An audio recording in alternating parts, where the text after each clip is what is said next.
Welcome to Sip and Tip. I'm MJ. I'm Sine. Today we are going to talk about Loyalty. Yes, loyalty. That's a big topic.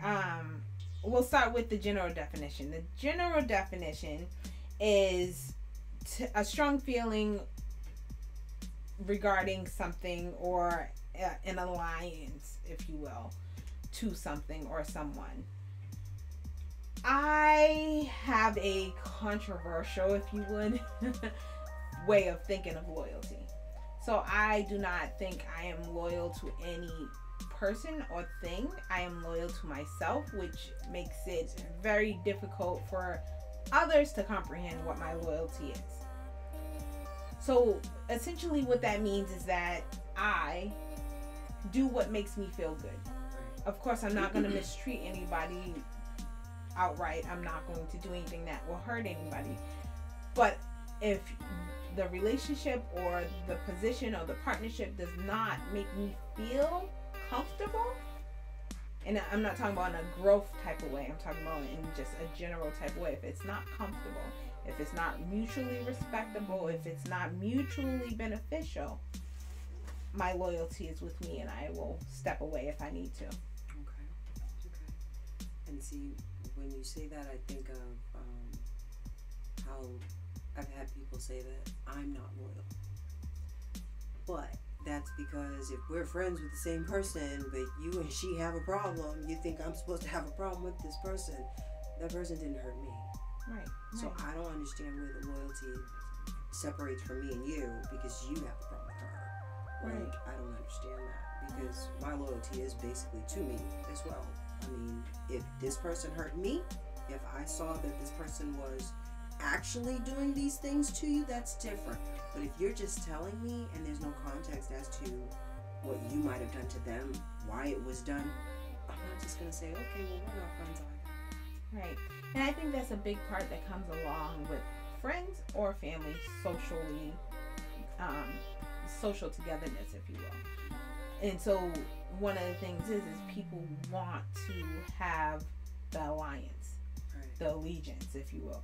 And they want to feel as though their thoughts, their feelings is validated. And there's a way to validate without taking sides. Right. But I realize that most people don't know how to do that effectively. But just because you have a problem with someone doesn't necessarily mean I have a problem with someone. But if there's a social or general injustice, I guess, then yes, there should be some conversation. Doesn't mean that you have to stop being friends or it has to be very aggressive, but there should be a conversation about those things because that's how you get past it. That's how you get to an even playing field or a general understanding is by conversing about it. And I think that's what's missing from a lot of our social engagements is the conversation about the things that may hurt people's feelings. Or even the conversation about it hurting people's feelings. That's true. People have a hard time expressing the fact that they are hurt. Because it's seen as vulnerability. Right, but doesn't that vulnerability sometimes help a person lead to their own understanding? It can if you're open to it. And I think that's another thing is people have to be open to the understanding of loyalty.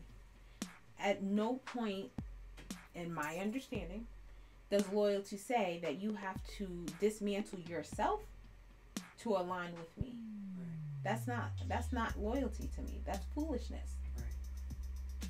There shouldn't be a point where you have to expend or afford yourself to that extent where you're losing pieces of yourself just to prove you're true to someone else or something else. Because it happens in employments as well. You know, you've been here for so long, why would you leave and go to a competitor?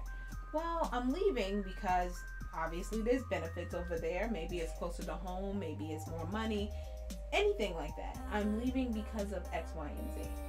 It's not necessarily that you did anything wrong, but there's something better. Or maybe I just need to grow in a different way and I can't do that with the same structure, the same people in the same department. again, it's not about loyalty. It's about what is mutually beneficial. And if you're getting all of the gains, and as a person, because when you work for a company, you're not a whole entity. You're one person. If you're not getting what you need to grow and to fulfill your dreams and your goals, then you need to look elsewhere. Otherwhere is not a word. But you need to look elsewhere, and you need to figure out what that means to you. Is loyalty and seniority really that important to you, where you'll sit and you'll be upset and you'll be miserable? Because that trickles into other things, and then you're not loyal to yourself, and you're not loyal to maybe your family, and then you're maybe not loyal to your friends, because guess what? That's taking up mental space, it's taking up emotional space, it's taking up physical space. So a person's loyalty needs to be to themselves first. Right. Because that's essentially how you operate in the world. And if you don't know how to be loyal to yourself, then maybe you need a life coach. No. But seriously, you need to really consider that, because what you want and what you need and your feelings and emotions count. They count. And if anybody outside of you says they don't count, they definitely count for you. So they still count. Because we sometimes judge ourselves based off of other people or other things. I'm a firm believer that you can only judge you by you, because you are the only one that has the blueprint or the architecture of which you have. Right. You cannot judge yourself based off of somebody else's blueprint. You're never going to add up. It's just how it works out. But if you're truly aligned with your morals, your values, your input, and you're concrete on those things, your loyalty should fall internally. Right. And those people that line up with yours will eventually gravitate to you. Or they might walk away. That is an option. That is true. Because not everyone is for you. You are not for everyone, and that's okay. Same thing with us. We're not for everyone. We're two different people. Some people will like what I have to offer. Some people will like what Zanae has to offer, and that's just how it is. That's human nature. That's what makes us great. You're not going to get along with everyone, but the key is that if you're loyal to yourself, the mutual respect of saying, hey, great, I'm not really for this, have a good day, that will come across. And if you're loyal to yourself, you're able to receive that, like, hey, that's not for me, that's not for them, it's all right, we'll just go our separate ways. When you see each other in passing, you say, hey, and you just keep going. You don't have to be the best of friends with everybody, but keep it cordial. And again, that comes with loyalty. If you're loyal to yourself, you're able to have that general, calm, collective, content foundation. Because you know who you are. You are committed to continuing to develop you. Whether it's entirely or piece by piece, however you want to do it. But your loyalty is with yourself.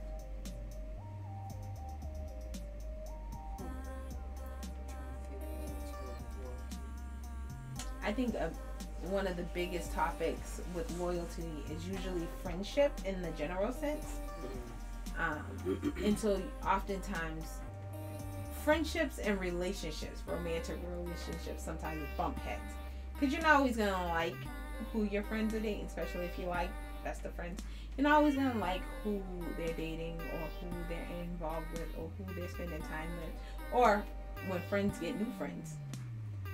You might not like them. It's funny because there's all these things on social media that I see where they're like, that's my best friend and da da da da. And so it always makes me giggle, because that's life. You want your best friend to be your best friend, and you don't really want them to be anybody else's best friend. And that is this selfish part of being best friends. But realistically, people will have other associates or friends. And that's okay. It's funny, I had somebody actually feel some kind of way because they wanted to be my best friend. Mm-hmm. And I said, yeah, well, my daughter's my best friend. Yeah. They got offended or something. And I don't know, it just didn't work. Right. they felt they were in competition or something. I don't understand. People can have more than one best friend. Yes, absolutely. I have two. And we don't always see eye to eye, but at the end of the day, we know that we're here for each other. Sometimes, being females, we're emotional. And, we try and act like we got the whole world on our shoulders and we can't relate to anybody else. Yes. We do that, but again, at the end of the day, we know we could pick up the phone and be like, girl, let me just tell you. Yes. And it's not any malice, it's not any judgment. Exactly. There's times where life happens and I don't talk to my friends for months. But when we do pick up the phone, when we do meet up, it's like that time never changed. That time did not lapse. And honestly, that's an adult friendship. Right. We have children, we have work, we have our dreams, our aspirations, our whatever taking up our lives. Our friendship should not be tasking, nor should it be controlling. And so my loyalty is to me, but my friends know where they fall in my line of things that I need to prioritize. They know that if they need me, I'm there, if I can be there. But they also know that I'm very busy. So they're not going to pick up the phone and, of course we're older now, but my two best friends, we've been friends for years, over a decade. So in our younger years, it wasn't, mischievous stuff or stuff that didn't really need to be addressed. Sometimes it's to vent. Yeah, that's fine. But we were there during the points where we needed each other. Right. And I think that's the point. Right. And that's the key, and that's what makes us continue on the way we do. Right. And that loyalty lies strong with you guys because you've already been through a lot together. Right. And we all hold ourselves as number one loyalty. And you know who you are. Right. And I think that's a big part. And it's difficult because I've had some friends that are more, for lack of better words, I guess, attention needy.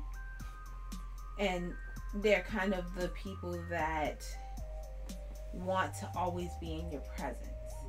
And so me being who I am, I'm okay with you being in my presence as long as you're not getting in the way of all the stuff I have to do, because I am very busy, and by all means it works for me. I'm okay with you tagging along, or you helping me out, or you just joining whatever group I'm with, as long as there's no confrontations or conflict in the group. And especially if you're causing a conflict, then that's a problem for me. I don't like to fill my life with drama. Right. So there are certain people that just prefer more contact. And I get that because I'm a social person. So I like to be social, whether it's with new people, old people. I just like to be social. So, some people might see me at times as being that attention needy person, and that's okay because I like to be social. I like to check in on you. I like to know you're okay. And I'm pretty random at that, and I realize that. I could be quiet for 3 weeks and then out of nowhere I'm like, I was just thinking about, and it'll be something from 2 years ago. And then they'll start a whole conversation. I know I'm pretty random, but people that know me also know that of me. And it doesn't surprise them.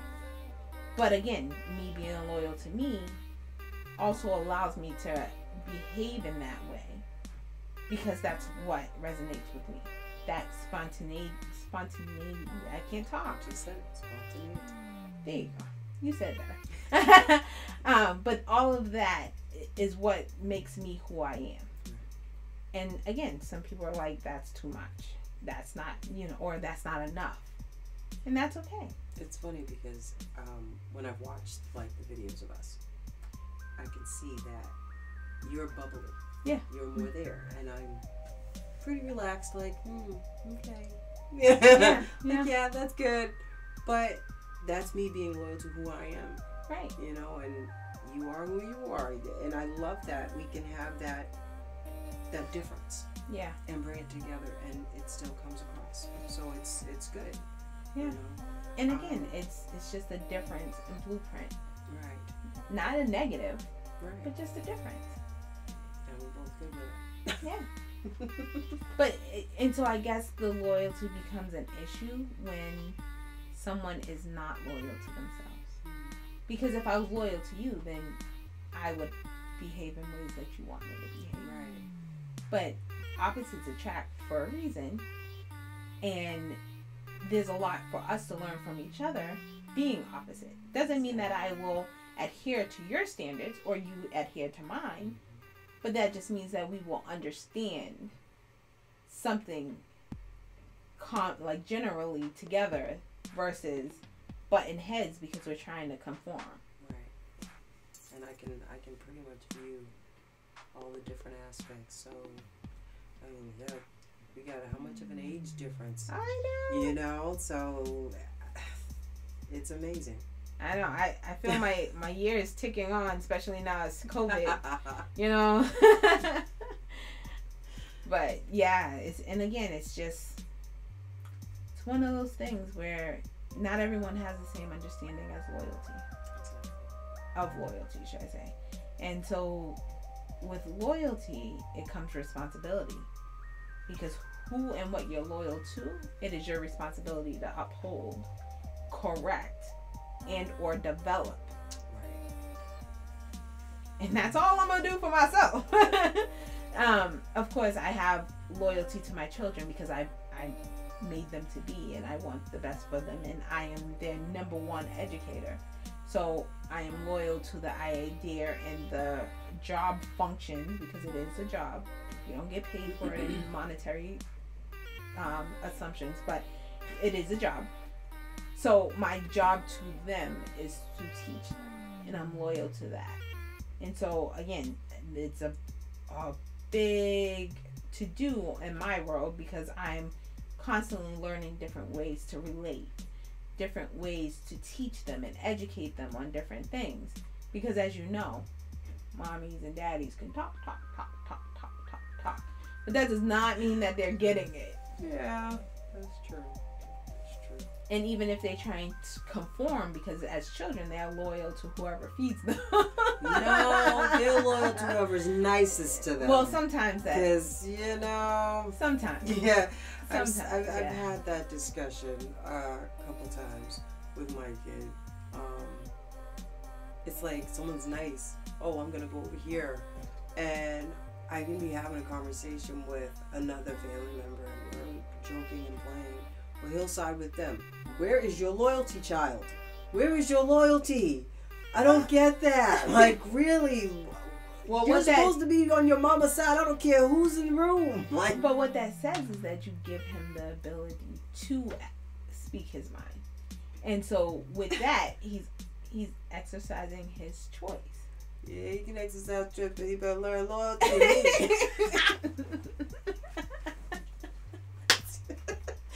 Stick a little button in his nose. Leave you out there till you learn. Mom, come open the door. I say, oh, but where's so-and-so? They out there with you?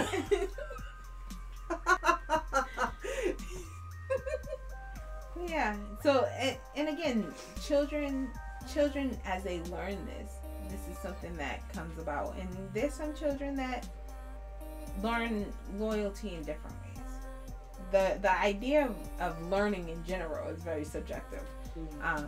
But how they learn it is very different. And so with the younger generations, they're very emotional. So when their emotions is kind of catered to, they feel more compelled to conform or be loyal to who or what is stroking their emotional cords. Yeah, just bump the person that gave you breath of life. Just bump the person over here that's feeding you. Wipe your head when you're sick. That person's nice. And I think that goes back into the understanding that parents that are consistent, they expect to be consistent. Regardless of how they mess up, do good, do bad, think about other things. Like, whatever children do, if you're the consistent parent, your child is loyal to that idea of you being consistent, regardless of what they do. Because that's what you showed them. You showed them unconditional, consistent love. Like when I I remember my son took apart VCR after VCR because he wanted to be a handyman. Mm-hmm. So he would find plastic knives, screwdrivers. He would go on a search for things inside my home and outside my home to bring them home to take apart the VCR. Wee hours in the morning and be so proud of himself. See what I did? And I'm like, see what you did? But again, in his mind, that was him being loyal to him. Mm-hmm. He was a tinkerer. He still is a tinkerer. He wants to do things. And by all means, that's what I don't know why all the VCRs struck his attention. All the toys he had, he did not want to dismantle them. But the VCRs, he did unplug them for all those that are wondering. Thank God. They were unplugged. But he would take them apart. Mm-hmm. We didn't know how to put them back together. Just so we're clear. So after a while, I just stopped buying them. But look, now you got YouTube. I bet you they'll help you. He doesn't dismantle that. But there's just, again, just with the things that he does, he knows I'm going to be consistent. Even if he knows I'm upset about it, he knows that I'm consistently going to be there for him. And we talked about it. You know, why did you take apart the VCR? Well, I thought I would be able to put it back together. Then it evolved to I thought I would put it back together before you woke up. So it's just him trying to be loyal to his own desires and his own imagination, if you will, as well as being loyal to the understanding of who needs to take care of him, his mom, who he's just like, well, I didn't mean to make you mad.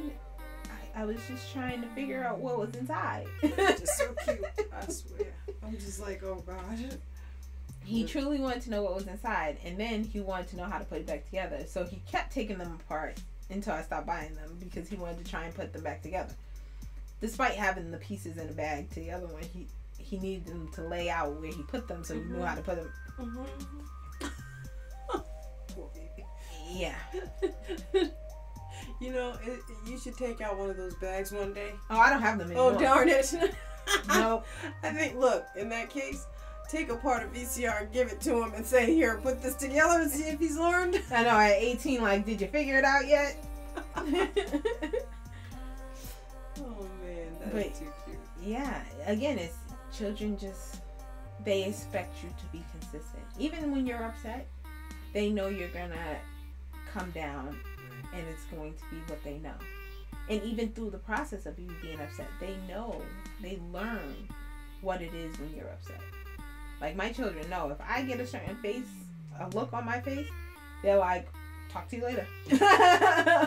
Because they know I'm upset or, whatever emotion's coming with that. And they're just like, but my children also know when I'm worried or concerned. And so, like, my children will walk up, they'll look at me and they're like, what's going on? And often I'll be like, nothing, I'm figuring something out. And then they'll hug me or they'll text me or they'll say something. Or, there's times where they'll just go blast the music that I know I would normally blast when I'm in that emotion. And it's just those type of things where, again, that all ties into loyalty. They know what it is that their part is in this whole matter. And so that all plays a part. Yes, it's interesting because I don't think my son knows the difference in the cues and the facial expressions yet. He just sees mommy's mean. Whenever I open my mouth, I don't think I have a change in my tone. When I'm scared, when I'm mad, it sounds the same. And I think that's a valid point because you're more of a monotone. You're like, your facial expressions will change, but your voice doesn't change. And I know for me, if I get more squeaky, the more excited I get. But if I hit a high pitch, I am very upset. Look, if I start to growl,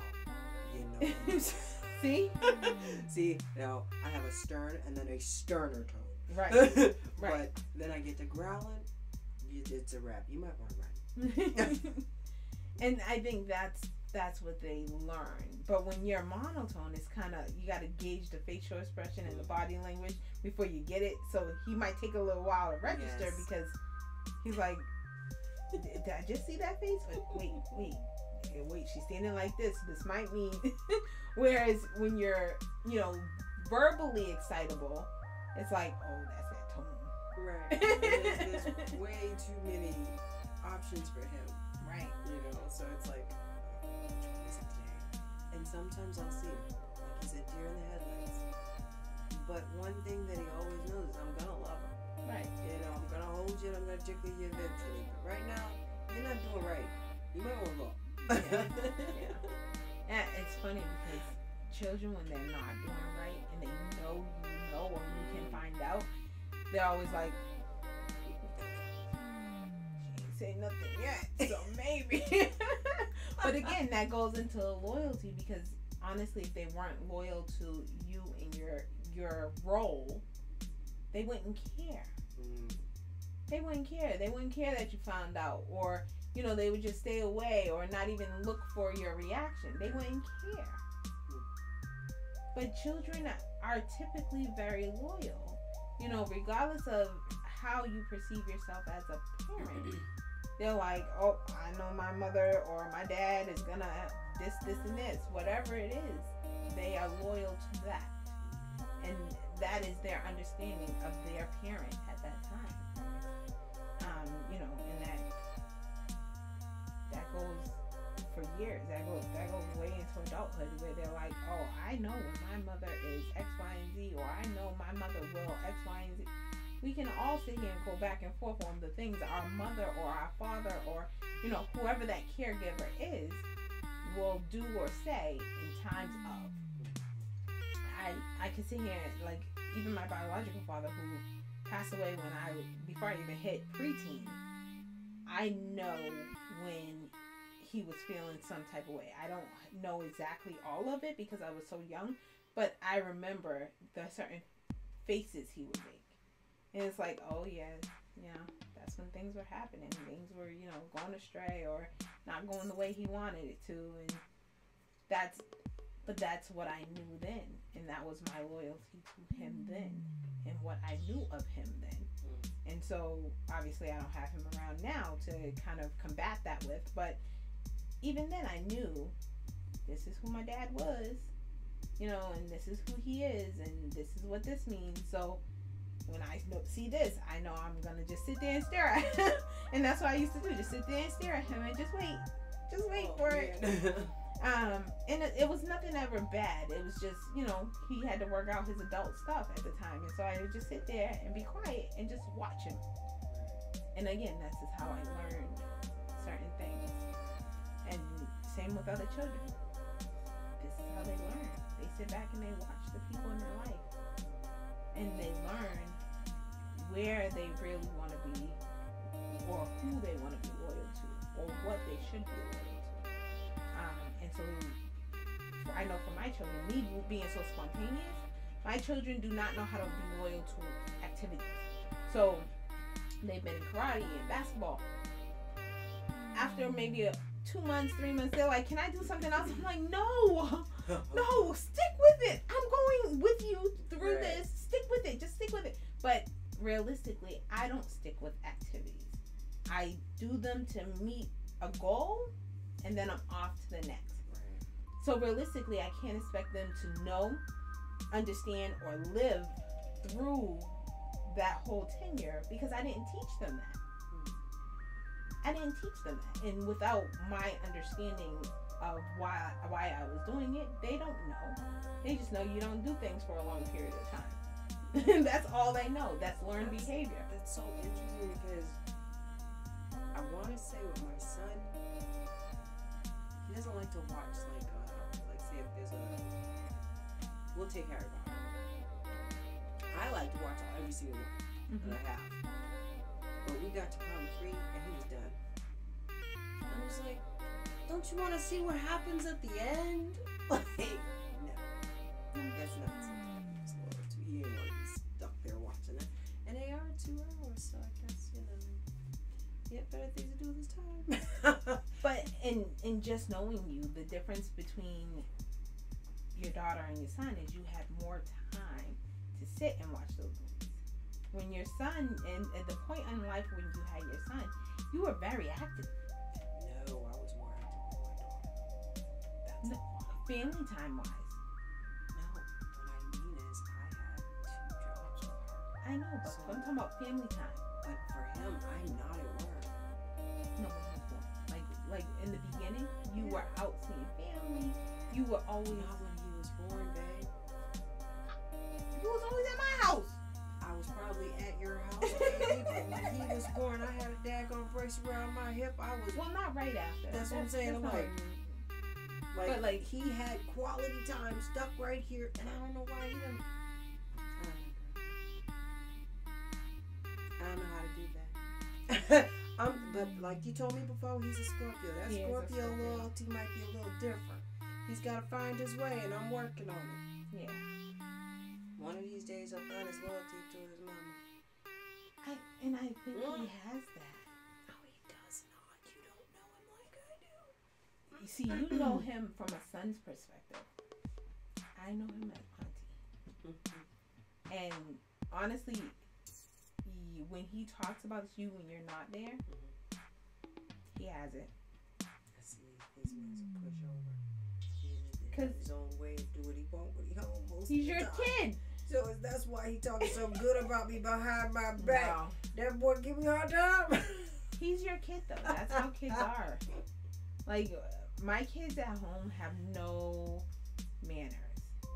Like, they might say thank you and please. But people don't say that about my children. But at home, I'm like, I know I taught you better than this. But when they're out, everyone's like, they're such great children. And I'm like, mine? Are you sure you're talking about my children? But I'd rather that be that way than them be angels at home and crazy in the streets. So, again, they show you all of their imperfections because they know you're going to love them anyway. Not saying that other people won't, but there's just a different unspoken loyalty that parents and children have. Versus, you know, even as a bonus parent, as an auntie, as all these other things, it's not the same. And I don't expect it to be. But it's just not the same in the way you communicate with your child, the way you interact with your child. They know the role is different. And they know who is really for them and who is not. Right. And so with parents, they often let down all of their guards. And you get the rambling, rumbling chaos that comes about in every developmental stage. Versus people that are not in the home or that are, you know, subset family, if you will. They don't get that because by the time they polish themselves up to present to that family, they're like, oh, I didn't like when I did this, so I'm going to try not to do it. Or I'll do it a little differently. You know, like, it's just a difference.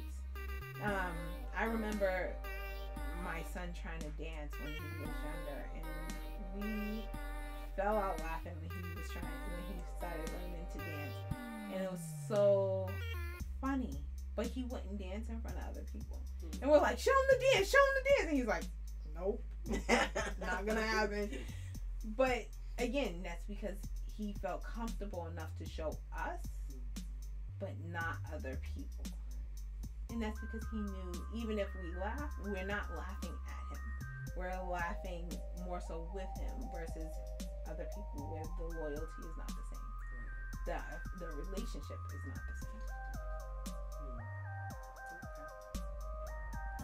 Like my son, he's like, he could care less.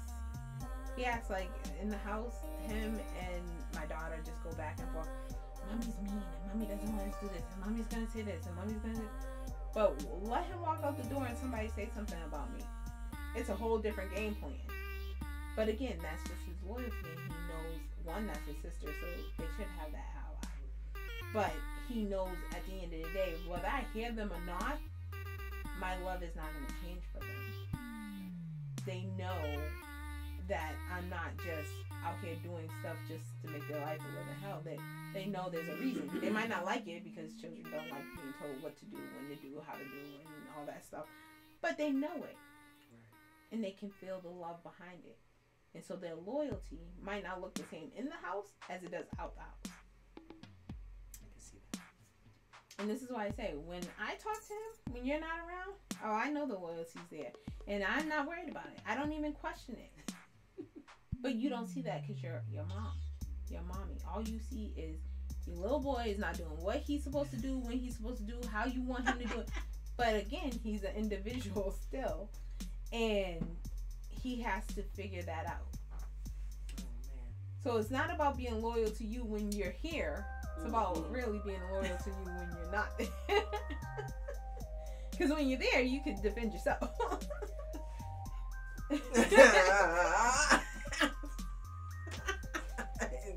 I'm good. Alright, so different aspects of loyalty for different variations, but the main foundation is loyalty to self. Loyalty to self. Because when you're loyal to yourself, everything else falls in place. There it is. And a strong foundation is all of it. Yes.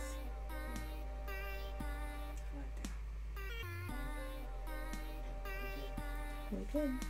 And with that, that is the close to this episode of Sip and Tip. I'm MJ. I'm Sine. And we welcome you to our next episode next Sunday.